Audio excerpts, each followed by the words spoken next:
आपका इंटरव्यू कैसा रहा? इंटरव्यू मेरा ठीक था। जी त्रिपाठी सर के बोर्ड में था। कौन से बोर्ड में? त्रिपाठी सर के बोर्ड जी में। मैम, थोड़ा अपना नाम और अपने थोड़ा एजुकेशन बैकग्राउंड के बारे में बताइए। मेरा नाम नेहा सिंह है और मैंने पोस्ट ग्रेजुएशन किया है पॉलिटिकल साइंस में। तो मुझसे उसी से रिलेटेड भी क्वेश्चन पूछे गए थे और ओपिनियन बेस्ड क्वेश्चन जो है वो काफ़ी ज़्यादा थे। ऑप्शनल मैम आपका कौन सा था? PSIR SIR। और मीडियम आपका कौन सा है? हिंदी मीडियम है मेरा। हिंदी मीडियम। अटेम्प्ट आपका कौन सा है? मेंस तो मैंने कई बार लिखे हैं, इंटरव्यू सेकंड था मेरा। इंटरव्यू सेकंड था। हाँ। तो आपको क्या लग रहा है, जैसे कि आप बोल रहे हैं कि मेंस आपने कई बार लिखा था, तो वहाँ पर क्या गलती आपने की थी, वो थोड़ा अगर आप बता पाएं। ज्योग्राफी पहले था मेरा ऑप्शनल, अभी मैंने लास्ट टाइम चेंज कर दिया क्योंकि मेरे मार्क्स उसमें अच्छे नहीं आ रहे थे। ये PSIR से मेरा पहला मतलब था जो मैंने दिया है इंटरव्यू। जी मैम। हाँ, और तो उधर ज्योग्राफी में मुझे काफ़ी नंबर नहीं मिले थे। मतलब 18 में इंटरव्यू लगा था पर नंबर उतने अच्छे आए नहीं थे जितने मैंने सोचे थे, तो मैंने इसलिए चेंज कर दिया था। तो आपने जैसे आप बोल रहे हैं कि कई बार आपने जो है मेंस लिखा है, तो प्रीलिम्स के बारे में तो आपको काफ़ी सारी जानकारी होगी, तो आप थोड़ा बताइए हमारे व्यूअर्स को कि क्या रणनीति होनी चाहिए प्रीलिम्स के लिए। अगर आप पीसीएस का पैटर्न जो है UPSC की तरह हो गया काफ़ी कुछ, तो अगर आपको वाकई मेंस तक पहुंचना है तो मेंस की तैयारी करनी चाहिए। PCS में प्री की कोई तैयारी नहीं होती है। आप मेंस की एक बार तैयारी कर लेते हो तो आपका प्री आराम से निकल जाता है और मेंस की तैयारी करने के बाद आपका इंटरव्यू भी अच्छा तैयार हो जाता है।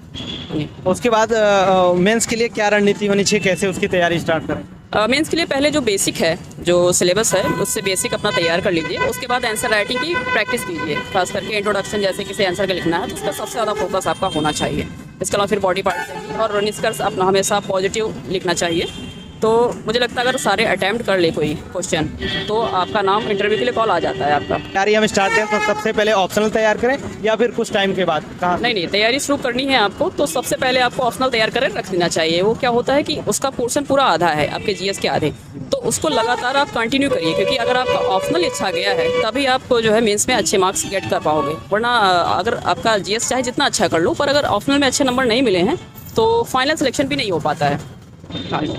और NCERT कैसे आप देख रहे हैं कि NCERT को किस तरीके से पढ़ना चाहिए, कहाँ से स्टार्ट करना चाहिए? NCERT से एक हमें बेस मिल जाता है और क्योंकि हमें सब्जेक्ट की समझ होनी चाहिए, तो जो विषय वस्तु की समझ है वो हमारी NCERT से डेवलप होती है। इसलिए NCERT आपको एक मतलब हैबिट में डालना चाहिए और आपको लगातार उसको पढ़ते रहना चाहिए। अगर आपकी समझ अच्छी हो गई तो एग्जाम में आप अच्छा स्कोर कर ले जाते हो। तो NCERT कहाँ से पढ़नी चाहिए, जैसे 6 से स्टार्ट करनी चाहिए या फिर 12? नहीं, कुछ आप 6 से स्टार्ट करिए, जैसे कि हिस्ट्री हो गया, ज्योग्राफी हो गया, 6 से कर लीजिए। और अगर किसी को इकोनॉमिक्स समझनी है तो 11-12 की सफिशिएंट है। और ये पॉलिटिकल साइंस के लिए 9 से लेकर 12 तक की पढ़ ले।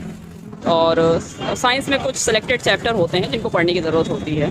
हाँ, थोड़ा इंटरव्यू के बारे में बताइए, कैसे वहाँ का माहौल, आप बोर्ड मेंबर के साथ कैसा बिहेवियर? बोर्ड मेंबर काफ़ी हल्के फुल्के मूड में थे। मैंने जैसा कि बताया मेरा आखिरी था तो ओपिनियन बेस्ड क्वेश्चन ही पूछ रहे थे मेरे से।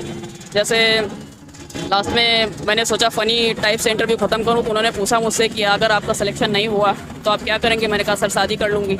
तो सभी बोर्ड मेंबर हंसने लगे। फिर पूछा आपके पति में कौन से 3 गुण होने चाहिए, मैंने बताया। और फिर अभी क्योंकि मतलब महिलाओं के सशक्तिकरण से काफ़ी क्वेश्चन थे, जैसे मैंने बताया कि मैं जिस क्षेत्र से हूँ वहाँ महिलाओं का जो साक्षरता दर है वो काफ़ी पीछे है, तो अगर मैं बन गई तो मैं साक्षरता के क्षेत्र में काम करना है मुझे। और ये था कि सशक्तिकरण आप कैसे पहुंचाएंगे, जागरूकता आप महिलाओं में कैसे लाएंगी। और ये सारे चीज़ें ये जो राष्ट्रपति हुई हैं श्रीमती द्रौपदी मुर्मू, इनको रिलेट करके पूछा कि बताइए इनके ऐसे कौन से गुण हैं जो आप ग्रहण करना चाहेंगे, ये समाज में कैसे बदलाव लाएंगी। CM से पूछ लिया उन्होंने कि महिला CM कौन सी आपकी फेवरेट हैं, उन्होंने ऐसा कौन सा काम किया है, उनका प्रशासन आक्रामक रहा है कि प्रशासन बस प्रशासन रहा है। ये सारी चीज़ें पूछी थी उन्होंने। जी मैम, जो न्यू एस्पिरेंट तैयारी करना चाहते हैं तो उनके लिए आपका क्या सजेशन रहेगा मैम? तैयारी करिए, क्योंकि PCS की परीक्षा जो है काफ़ी वक्त लगाती है। आप धैर्य मत खोइए, लगातार लगे रहिए तो आपको सफलता मिलेगी। और अपना बेसिक मजबूत करिए और बेसिक के साथ साथ अपना ऑप्शनल सबसे ज़्यादा मजबूत करिए, क्योंकि ऑप्शनल से ही आपका चयन निश्चित हो पाएगा। जी मैम, आपने कहीं कोचिंग्स वगैरह ली थी या फिर आपने सेल्फ स्टडी तैयारी की थी? मैंने जो रिटन प्रैक्टिस है उसके लिए कोचिंग की है, बाकी मैंने सेल्फ स्टडी ही की है। उसके बाद इंटरव्यू के लिए जैसे बहुत टाइम नहीं मिला तो इंटरव्यू के लिए आप कहीं मॉक वगैरह देने गई थी या फिर? हाँ, मैंने एक मॉक दिया है, क्योंकि मेरे पास ज़्यादा टाइम भी नहीं था। फर्स्ट क्योंकि सेकेंड डे ही लग गया है मेरा, तो मैंने एक मॉक दिया था। तो वहाँ भी ठीक ही रहा था, मतलब क्योंकि मैंने पिछली बार जब इंटरव्यू दिया था मुझे काफ़ी डर लग रहा था, बट इस बार नॉर्मल था। हाँ, वो सारी चीज़ें। और उसके बाद जैसे खासकर गर्ल्स को जो तैयारी करना चाहती हैं, इस फील्ड में आना चाहती है, चाहे UPSC हो गया, PCS हो गया, DM SDM बनना चाहती हैं, तो उनके लिए आपका क्या मैसेज रहेगा?